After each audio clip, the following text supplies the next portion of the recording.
से जुड़े हुए सभी बंधुओं को बहुत बहुत स्वागत है हमारे इस YouTube channel at educational platform में। हमारा यह YouTube चैनल शिक्षा रोजगार विशेष करके शिक्षक बनने से संबंधित या शिक्षक के क्षेत्र में जो कुछ संभावनाएं होती है शिक्षक बनने के लिए, चाहे वह किसी भी क्षेत्र की रोजगार हो, उसको लेकर के हमारे इस YouTube चैनल के माध्यम से जहां तक होता है एक सहयोग के तौर पर आपके साथ हमेशा यह YouTube channel at educational platform खड़ा होता है। आपके साथ आपके सहयोग में आप तक जानकारी पहुंचाने में, जिससे कि आपका जो यह शिक्षा जगत से और शिक्षक बनने के क्षेत्र में जो आपकी अपेक्षाएं हैं उसको जहां तक हो सके उसको नज़दीक लाने का प्रयास किया जाता है। बिहार में शिक्षक नियुक्ति को लेकर के 7वें चरण की जब प्रक्रिया शुरू हुई तो उसमें बहुत सारे ऐसे प्रश्न उठ कर के आ रहे थे जिसमें कि असमंजस की स्थिति थी, जिसके बाद बीपीएससी के द्वारा परीक्षा लेने को लेकर के सरकार की नियमावली आई शिक्षा जगत से, और आज वह दिन आ गया है जब विज्ञापन आ चुके हैं और विज्ञापन आने के बाद जो क्या वस्तु स्थिति है वही अन्य न्यूज़पेपर में जो कुछ है उसकी समीक्षा लेकर के आज हम आपके सामने उपस्थित हुए हैं। आप यदि हमारे इस YouTube चैनल पर नए हैं तो कृपया इसे लाइक शेयर एंड सब्सक्राइब करें, जिससे कि आगे और भी शिक्षा रोजगार एवं शिक्षक बनने संबंधित जो कुछ भी आपके लिए जानकारी होगी उसको मैं सबसे पहले आपके साथ शेयर करने के लिए अपने इस YouTube चैनल के माध्यम से उपस्थित रहूँगा। आज की यह जो सूचना निकल करके आई है सबसे पहले उस पर हम लोग आज ध्यान देते हैं और देखते हैं कि क्या कही गई है न्यूज़पेपर के माध्यम से। बीपीएससी ने क्या कुछ आज निकाला है जो बिहार में 7वें चरण के शिक्षक बहाली की प्रक्रिया, नियोजन की प्रक्रिया होने वाली है, नियुक्ति होने वाली है, उसको लेकर के। तो सबसे पहले जो निकल करके सामने बात आई है वह आपके सामने मैं शेयर कर रहा हूं। अपनी बातों को तो बाद में मैं इसमें शेयर करूंगा, बीच बीच में अपनी बात बोलना मुझे अच्छा नहीं लगता, इसलिए जो पेपर की मुख्य बातें हेडलाइंस है वो आपके सामने रख रहा हूँ। पहला इन्होंने कहा है कि बीपीएससी का जो न्यूज़ निकल के आई है इनके अतुल कुमार जी के द्वारा, जो इनके चेयरमैन हैं, उनके माध्यम से, कि बीपीएससी ने जारी किया है विज्ञापन 15 जून से लेकर के 15 जुलाई तक आवेदन चलेगा। 15 जून से लेकर के 15 जुलाई तक बीपीएससी के माध्यम से शिक्षक बनने वाले जो राज्यकर्मी हैं उनके लिए यह विज्ञापन आ चुका है कि 15 जून से 15 जुलाई तक आवेदन होगा। वैसे छात्र छात्रा प्रशिक्षु जिन्होंने सीटीईटी की परीक्षा पास कर ली हुई है, एसटीईटी की परीक्षा और सीटीईटी तथा बीटीईटी की परीक्षा पास की हुई है, उन लोगों के लिए सुनहरा अवसर है शिक्षक बनने के लिए, राजकर्मी बनने के लिए। यह सारी गतिविधि बहुत दिनों से चली आ रही है, चर्चा चल रही है जब से कि विज्ञापन जब से यह नियमावली में परिवर्तन हुआ है कि बीपीएससी परीक्षा लेगी, उस समय से लगातार हम लोग इस मैटर पर चर्चा कर ही रहे हैं। मेरे अन्य वीडियो में भी आपको देखने को मिल सकते हैं, और आप जुड़े हैं तो बहुत सारे यूट्यूब चैनल या पेपर या न्यूज़ के माध्यम से आपको जानकारी मिलती ही होंगी। तो उसी सिलसिले को आज आगे बढ़ाते हुए यहाँ पर आपसे जो बात हो रही है वह है कि बीपीएससी ने जारी किया विज्ञापन 15 जून से 12 जुलाई तक इसकी जो है कि आवेदन की जा सकेगी। इसमें एक और अच्छी बात यहाँ पर आप जो देख रहे हैं वह यह है कि अपियरिंग जो कैंडिडेट होंगे अर्थात 21-23 के जो छात्र छात्राएँ हैं, प्रशिक्षु हैं, उन्हें भी मौका मिलेगा इसमें अपना तैयारी करके बैठने के लिए। अपियरिंग कैंडिडेट को भी मिलेगा मौका शिक्षक नियुक्ति को लेकर के। यह आज का मुख्य हेडलाइन है। और दूसरा हेडलाइन यहाँ आप जो देख रहे हैं कि 15 जून से लेकर के 12 जुलाई तक के बीच में जो है कि आप तैयारी करने के साथ साथ अप्लाई कर सकते हैं, और इसमें विशेष जो होंगे उसके आगे हम लोग चर्चा करेंगे। बीपीएससी 1.70 अर्थात 1.70 लाख शिक्षकों की नियुक्ति के संबंधित विज्ञापन मंगलवार की देर रात जारी कर दिया है। शिक्षक नियुक्ति परीक्षा के लिए 15 जून से 12 जुलाई तक ऑनलाइन आवेदन किया जाएगा। आवेदन शुल्क अनुसूचित जाति, जनजाति, महिला एवं दिव्यांग के लिए 200 रुपये रखे गए हैं। ध्यान से सुनिएगा जो बताया जा रहा है। यहाँ पर बताया गया है कि SC/ST के साथ साथ महिला और दिव्यांग के लिए 200 रुपये का रखा गया है। सामान्य वर्ग के पुरुष एवं अन्य उम्मीदवारों के लिए 750 रुपये का फीस रखा गया है। परीक्षा अगस्त में होने वाली है। इसको भी आप ध्यान से सुनिएगा, समझिएगा, क्योंकि आप जब तैयारी कर रहे हैं तो आपको इस बात की जानकारी होनी चाहिए कि परीक्षा जो है वह अगस्त में होने जा रही है। बीपीएससी द्वारा जो आयोजित होने वाली यह शिक्षक भर्ती की जो प्रक्रिया है उसकी परीक्षा अगस्त में होने जा रही है। परीक्षा अगस्त में होने वाली है। विज्ञापन का ब्यौरा बीपीएससी के वेबसाइट पर डिटेल्स में आप देख सकते हैं। इसके पहले प्रेस वार्ता में बीपीएससी के अध्यक्ष अतुल प्रसाद ने बताया कि अपीयरिंग कैंडिडेट भी को भी इस परीक्षा में शामिल होने का मौका मिलेगा। 31 अगस्त 2023 तक जिन छात्रों को अर्हता संबंधित 31 अगस्त 2023 को ध्यान रखिएगा, 31 अगस्त 2023 तक जिन छात्रों को अर्हता संबंधित परीक्षा हो गई है, 31 अगस्त से पहले जिनकी परीक्षा हो गई है या हो जाएगी लेकिन रिजल्ट नहीं निकल पाएगा, उनकी भी शिक्षक नियुक्ति परीक्षा में भाग लेने का मौका मिलेगा। 31 अगस्त तक, अभी चल रहा है मई का आखिरी तारीख है और आपको 31 अगस्त तक जिनकी परीक्षा हो जाएगी उनको मौका दिया जाएगा। अपीयरिंग कैंडिडेट को शिक्षक नियुक्ति में शामिल होने के लिए एक अंडरटेकिंग देनी होगी। जो अभी अपीयरिंग कैंडिडेट हैं उन्हें एक अंडरटेकिंग देनी होगी जिसमें यह बताना होगा कि उनकी पात्रता संबंधित परीक्षा निर्धारित तिथि तक संपन्न हो जाएगी, अर्थात उनकी जो परीक्षा है वह इतने समय तक पूरी हो जाएगी। यह अवसर बीएड, डीएलएड, सीटीईटी, बीटीईटी या एसटीईटी जैसे सभी वांछित शैक्षणिक योग्यता पात्रता परीक्षा में शामिल होने वाले अभ्यर्थियों को मिलेगा जिनकी निर्धारित तिथि तक संबंधित परीक्षा संपन्न हो जाती है। अब इसमें बात यह होती है कि आप अगर कुछ गलत दावा करते हैं तो क्या होगा। गलत दावा किया गया तो आपके अगेंस्ट में कार्रवाई भी हो सकती है, दिए जाएंगे डी बार। अगर आपको गलत जानकारी देंगे तो आपके अगेंस्ट में कार्रवाई होगी। अपीयरिंग कैंडिडेट होने से संबंधित गलत दावे की स्थिति में न केवल अभ्यर्थी की उम्मीदवारी रद्द कर दी जाएगी बल्कि आगे आयोग की अन्य परीक्षा भी उनके बैठने से रोक दिया जाएगा, जिसे डी बार कहा जाता है। अगर आप गलत जानकारी देते हैं तो आगे की होने वाली परीक्षा में आपको डी बार अर्थात रोक दिया जाएगा। 2 से 3 महीने में आ जाएगा रिजल्ट। जो आप परीक्षा देंगे अगस्त में वह क्या है कि उसके 2 से 3 महीनों के अंदर में आपका रिजल्ट आ जाएगा। अतुल प्रसाद ने कहा है कि अगस्त में घोषित संभावित तिथि जो इनके द्वारा कहा गया है, परीक्षा लेने का प्रयास किया जाएगा। इसके बाद 2 से 3 महीने में रिजल्ट निश्चित रूप से आ जाएगा। इस वर्ष के अंत तक को किसी हालत में रिजल्ट निकाल देंगे। मौके पर बीपीएससी के सचिव रवि भूषण और संयुक्त सचिव सत्यप्रकाश शर्मा भी मौजूद थे जिन्होंने बीपीएससी अध्यक्ष के बताया कि एक शिफ्ट में पूरी परीक्षा लेना प्राथमिकता रहेगी। एक शिफ्ट में जो भी परीक्षाएं होंगी, इसकी आप जानते हैं कि परीक्षा का स्तर क्या है और भी आगे हम लोग चर्चा करेंगे। उन सबों को एक ही शिफ्ट में परीक्षा ली जाए, ऐसी इनकी तैयारी चल रही है। और आगे आइए देखते हैं कि क्या इन्होंने कहा है। माध्यमिक एवं उच्च माध्यमिक के लिए एनसीईआरटी आधारित होगी सिलेबस। अब देखिए यहाँ पर सिलेबस की भी चर्चा की गई है कि माध्यमिक और उच्च माध्यमिक के लिए एनसीईआरटी पर आधारित होगी सिलेबस। प्राथमिक विद्यालयों के शिक्षक अभ्यर्थियों को एनसीईआरटी के सिलेबस पर आधारित पुस्तकों को पढ़ाना होता है। प्राथमिक विद्यालयों के शिक्षक अभ्यर्थियों को एनसीईआरटी के सिलेबस पर आधारित पढ़ाना होता है, लिहाजा उनकी नियुक्ति परीक्षा में पूछे जाने वाले प्रश्न इनसे ही होंगे। राज्य के विद्यालय में 9वीं से 12वीं तक की कक्षाओं का सिलेबस मूल रूप से एनसीईआरटी के सिलेबस पर आधारित होगा। राज्य के विद्यालयों में 9वीं से 12वीं तक की कक्षा का सिलेबस मूल रूप से एनसीईआरटी के सिलेबस पर आधारित होगा। देखिए यहाँ पर आपको फिर से बताया जा रहा है कि राज्य के विद्यालयों में 9वीं से 12वीं तक की कक्षाओं के सिलेबस मूल रूप से एनसीईआरटी के सिलेबस में आधारित होगा, लिहाजा माध्यमिक और उच्च माध्यमिक विद्यालयों के शिक्षक नियुक्ति के लिए एनसीईआरटी के सिलेबस पर आधारित ही प्रश्न पूछे जाएंगे। अर्थात आप एनसीईआरटी की बुक का यदि स्टडी करते हैं, ध्यान से पढ़ते हैं, तो उससे आपकी सिलेबस तैयार हो जाएगी।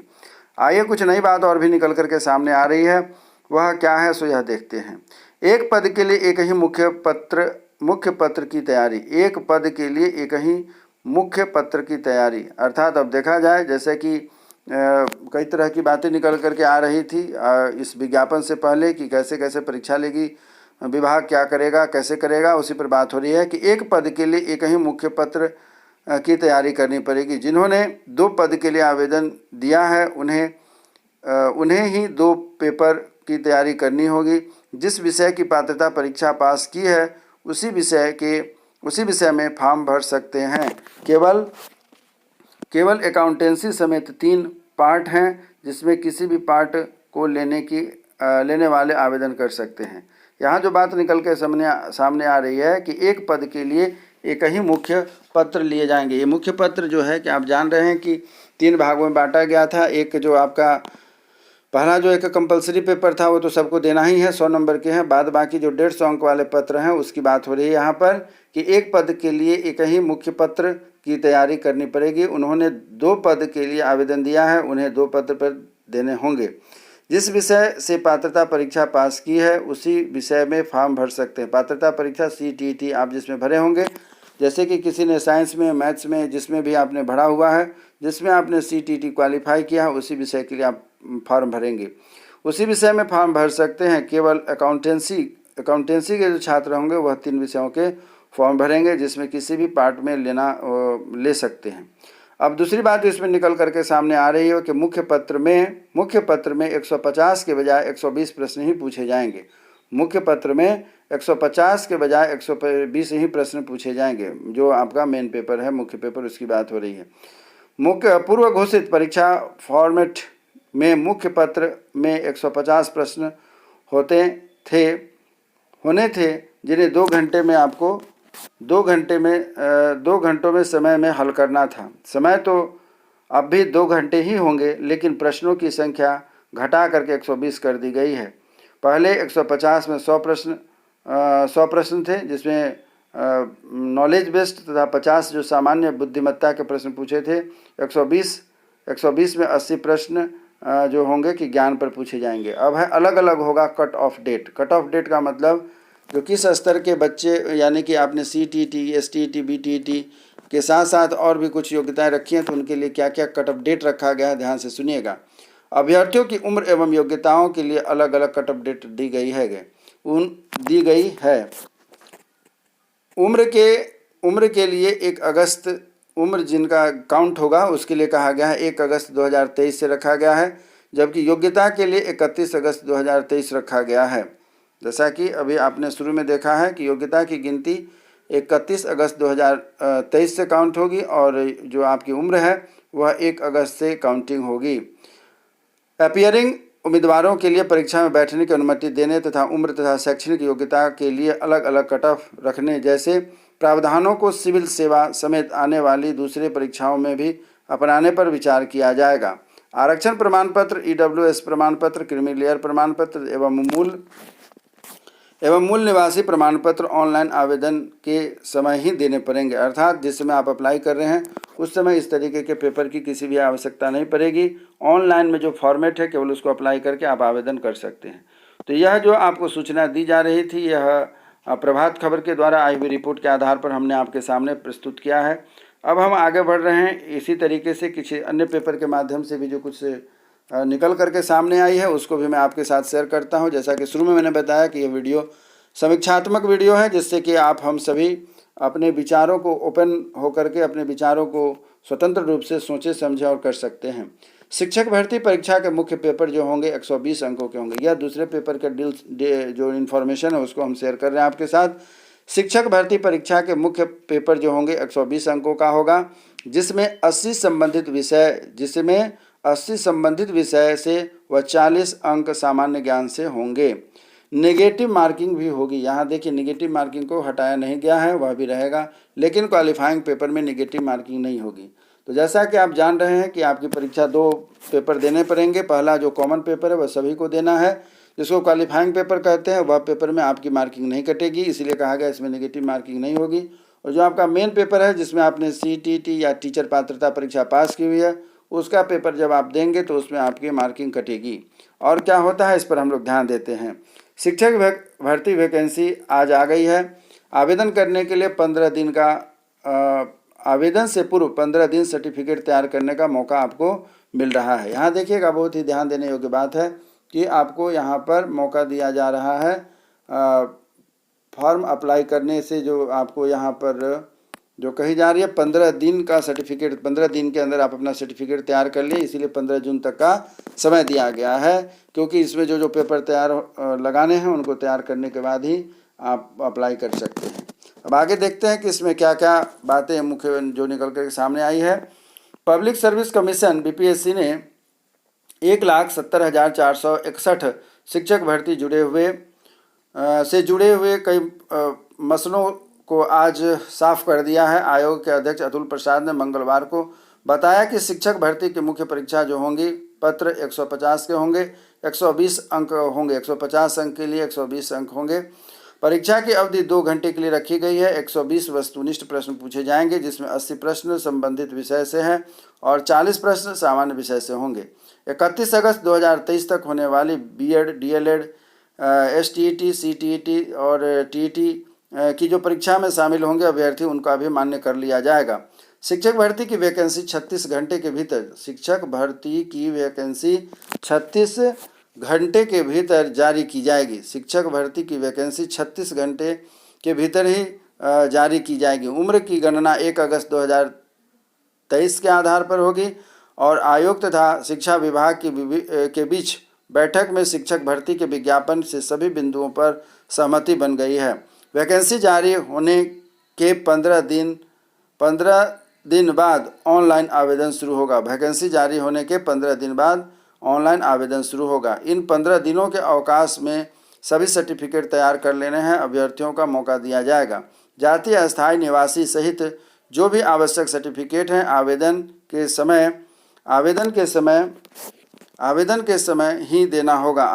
समय ही देना होगा। मौके पर बीपीएससी के सचिव व परीक्षा नियंत्रक रवि भूषण, संयुक्त निदेशक सत्यप्रकाश शर्मा मौजूद थे। और भी इसमें कुछ बातें जो मुख्य रूप से निकल करके सामने आई है उस पर भी हम लोग चर्चा कर रहे हैं। जैसा कि मैंने कहा कि यह एक समीक्षात्मक हमारा आज का यह एपिसोड है, आज का यह वीडियो है, तो उसी पर हम सभी बिंदुओं पर एक एक करके चर्चा कर रहे हैं। आइए ध्यान से देखिए, ध्यान से समझिए। स्किप करेंगे तो आप अपने किस्मत से स्किप करेंगे, इसलिए समय दीजिए, ध्यान दीजिए। अगर अच्छा लगे तो बहुत अच्छी बात है, अन्यथा आपकी मर्जी है, जो लगे वैसा कर सकते हैं। पेपर 1 भाषा 100 अंकों का होगा। जैसा कि बताया गया है, प्राथमिक से उच्च माध्यमिक विद्यालयों के सभी अध्यापकों के लिए 100 अंकों का पेपर 1 भाषा अहर्ता होगा। एक अंक के 100 प्रश्न 2 भागों में पूछे जाएंगे। पहले भाग में प्रश्न संख्या 1 से लेकर के 25 तक अंग्रेजी भाषा की होगी। सभी प्रश्नों के जवाब देने अनिवार्य हैं। भाग 2, दूसरा भाग जो है, उर्दू, बांग्ला या फिर इंग्लिश, हिंदी किसी भी भाषा का प्रयोग करेंगे। किसी एक भाषा में प्रश्न का चुनाव करना होगा, जिसमें 75 अंक रहेंगे। हल करने के लिए 2 घंटे का समय दिया जाएगा, जिसमें अभ्यर्थियों को कम से कम 30% अंक लेकर के पास होना अनिवार्य है। उसके बाद है क्वालिफाइंग अंक निर्धारित किए गए हैं। क्वालिफाइंग अंक जो निर्धारित किए गए हैं, प्राथमिक, माध्यमिक एवं उच्च माध्यमिक तीनों श्रेणी के परीक्षाओं में वस्तुनिष्ठ प्रश्न पूछे जाएंगे। ध्यान से समझिएगा कि क्या कहा जा रहा है। प्राथमिक, माध्यमिक और उच्च माध्यमिक तीनों श्रेणी की परीक्षा में वस्तुनिष्ठ प्रश्न पूछे जाएंगे। मेधा निर्धारण के लिए श्रेणीवार क्वालिफाइंग अंक निर्धारित कर दिए गए हैं। सामान्य अध्ययन की लिखित परीक्षा में सामान्य वर्ग के लिए 40%, पिछड़ा वर्ग के लिए 36.5%, अत्यधिक पिछड़ा वर्ग के लिए 34%, अनुसूचित जाति, जनजाति, महिला व दिव्यांग महिलाओं के लिए 32% अंक की अर्हता निर्धारित कर दी गई है, जितना पर इनको क्वालिफाई करना है। और क्या मुख्य बातें हैं कि किस वर्ग के लिए अर्हता क्या होगी। तो प्राथमिक के लिए जो आपको दिया जा रहा है, यहाँ पर प्राथमिक के लिए जो अर्हता दी गई है, किस वर्ग के लिए अर्हता क्या होगी। तो प्राथमिक के लिए इंटर, सीटीटी या टीईटी या फिर बीएड या डीएलएड क्वालिफाई होनी चाहिए। माध्यमिक के लिए स्नातक, एसटीईटी एवं बीएड होना चाहिए तथा उच्च माध्यमिक के लिए स्नातकोत्तर, एसटीईटी व बीएड होना चाहिए। तो ये सभी आपको जो अर्हता दी गई है, जिस पर हम लोगों ने अभी देखा है। अब चलिए थोड़ा सा और जो इस पेपर के संबंधित मुख्य जो विवेचना का बिंदु है, उस पर हम लोग चर्चा करते हैं। शिक्षक भर्ती परीक्षा जो यहाँ पर निकल करके सामने आई है, उसमें देखा जाए कि शिक्षक भर्ती परीक्षा में क्या हो रहा है। तो शिक्षक भर्ती जो परीक्षा हो रही है, उसमें देखने वाली बात यहाँ यह है कि शिक्षक भर्ती परीक्षा क्या है, इसको कैसे लिया जाएगा। तो यहाँ पर 200 कुल अंक होंगे, 120 और समय होगा 2 घंटे का। परीक्षा की प्रक्रिया को समझें। परीक्षा की प्रक्रिया को आपको समझना है। परीक्षा की प्रक्रिया क्या है, इस पर आपको समझना है। तो क्या कहा जा रहा है, परीक्षा की प्रक्रिया को आप समझें कि क्या इसमें होने वाला है। तो इसमें जो होने वाली सबसे पहली मुख्य बात यह है कि 120 अंकों के मुख्य पेपर में निगेटिव मार्किंग होगी। 120 अंकों के मुख्य पेपर की निगेटिव मार्किंग होगी। 100 अंकों के क्वालिफाइंग पेपर में निगेटिव मार्किंग नहीं होगी। ध्यान देने की बात यहाँ यह है कि 100 अंकों की जो क्वालिफाइंग पेपर है निगेटिव मार्किंग नहीं होगी। क्वालिफाइंग पेपर में 30 अंक लाना अनिवार्य है, पहला पॉइंट है। दूसरा पॉइंट जो यहाँ यह महत्वपूर्ण है कि विद्यालय अध्यापक नियुक्ति नियमावली 2023 के तहत जिला स्तरीय कोटि के शिक्षक बनने के लिए नियोजित शिक्षकों और फ्रेश अभ्यर्थियों की परीक्षा एक साथ होगी। यहाँ देखिए जो दूसरी जो मुख्य बात यह निकल कर के आ रही है, बहुत सारे जो अभ्यर्थी थे परेशान थे कि हमारा और जो पहले से नियोजित शिक्षक है उनका एक साथ कैसे परीक्षा होगी। तो इस पर जो है कि विभाग ने क्लियर कर दिया है पॉइंट नंबर 2 के माध्यम से कि विद्यालय अध्यापक नियुक्ति नियमावली 2023 के तहत जिला स्तरीय कोटि के शिक्षक बनने के लिए नियोजित शिक्षकों को फ्रेश अभ्यर्थियों के साथ भी परीक्षा एक साथ देनी पड़ेगी। तीसरा पॉइंट कहा गया है कि 6 लाख से कम अभ्यर्थी होने पर एक शिफ्ट में परीक्षा हो जाएगी, जबकि 4.6 लाख से अधिक अभ्यर्थी 4 से 6 लाख अभ्यर्थी होने पर परीक्षा 2 शिफ्ट में ली जाएगी, जबकि 4.6 अभ्यर्थी यदि होते हैं तो इन्हें 2 शिफ्ट में परीक्षा ली जाएगी। चौथा पॉइंट यह है कि कक्षा 1 से लेकर के 5, कक्षा 9 व 10, कक्षा 11वीं और 12वीं में शिक्षक बनने की पात्रता रखने वाले तीनों के लिए आवेदन दे सकते हैं। कक्षा 1 से 5, कक्षा 9 से 10 तथा कक्षा 11 और 12 में शिक्षक बनने की पात्रता के रखने वाले तीनों के लिए आवेदन दे सकते हैं। जिनके पास अपना जैसी योग्यता होगी वह उसको दे सकते हैं। अब 5वां पॉइंट यह कहता है कि कक्षा 1 से लेकर के 5 तक की शिक्षक भर्ती में महिला अभ्यर्थियों के लिए 50% रिजर्व रखे गए। 1 से 5 तक के जो शिक्षक बनेंगे उनके लिए 50% सीट रिजर्व किया गया महिलाओं के लिए। छठा है कि पंचायत व नगर निकाय में नियोजित शिक्षकों की उम्र सीमा का बंधन नहीं है। पंचायत व नगर निकाय की नियोजित शिक्षकों के लिए उम्र सीमा का कोई बंधन नहीं है। टीईटी या एसटीईटी उत्तीर्ण अभ्यर्थियों को अधिकतम उम्र 10 वर्ष की छूट दी गई है। 5वां पॉइंट यह है कि परीक्षा 19, 20, 26 और 27 अगस्त को होनी है। परीक्षा की तिथि घोषित कर दी गई है। 19, 20, 26 और 27 को यह परीक्षा होनी है। उसके बाद क्या है कि नवंबर में रिजल्ट जारी कर दिए जाएंगे। इस साल के अंत तक नियुक्ति प्रक्रिया पूरी कर ली जाएगी और इसका लक्ष्य रखा गया है। 7वां जो महत्वपूर्ण पॉइंट यह है, यह भी बहुत महत्वपूर्ण है। इंजीनियरिंग और कंप्यूटर स्नातक सहित तकनीकी डिग्री वाले भी कक्षा 9 और 10 में गणित एवं विज्ञान के शिक्षक बन सकेंगे।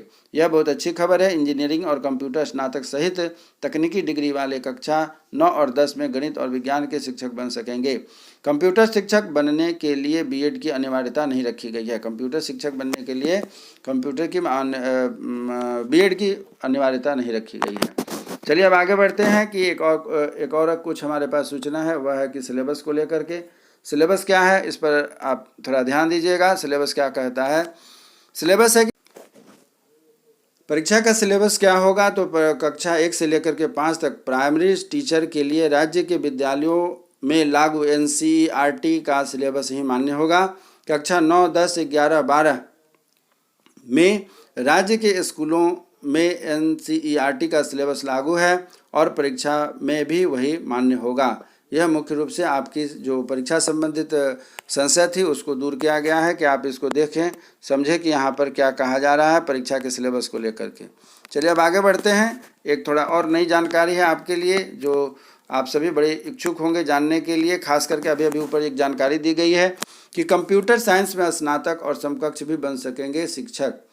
कंप्यूटर साइंस में स्नातक व समकक्ष भी बन सकेंगे शिक्षक। कंप्यूटर साइंस में विद्यालय अध्यापक की शैक्षणिक योग्यता के संदर्भ में शिक्षा विभाग ने विशेष अधिसूचना जारी की है। इसके मुताबिक कंप्यूटर साइंस के विद्यालय अध्यापक पद पर आवेदन करने के लिए अभ्यर्थियों के पास किसी मान्यता प्राप्त विश्वविद्यालय से कंप्यूटर साइंस में स्नातक, बीसीए या समकक्ष डिग्री उपाधि होनी चाहिए। इसके अलावा किसी विषय में स्नातकोत्तर होना चाहिए। शेष शैक्षणिक योग्यताएं पहले की भांति ही लागू रहेंगी। वाणिज्य संकाय के अभ्यर्थियों को अभ्यर्थियों को अधिकतम आयु में छूट अगस्त 2022 के कट ऑफ आधार पर दी जाएगी। यह योग्यता हायर सेकेंडरी स्कूल के लिए रखा गया है।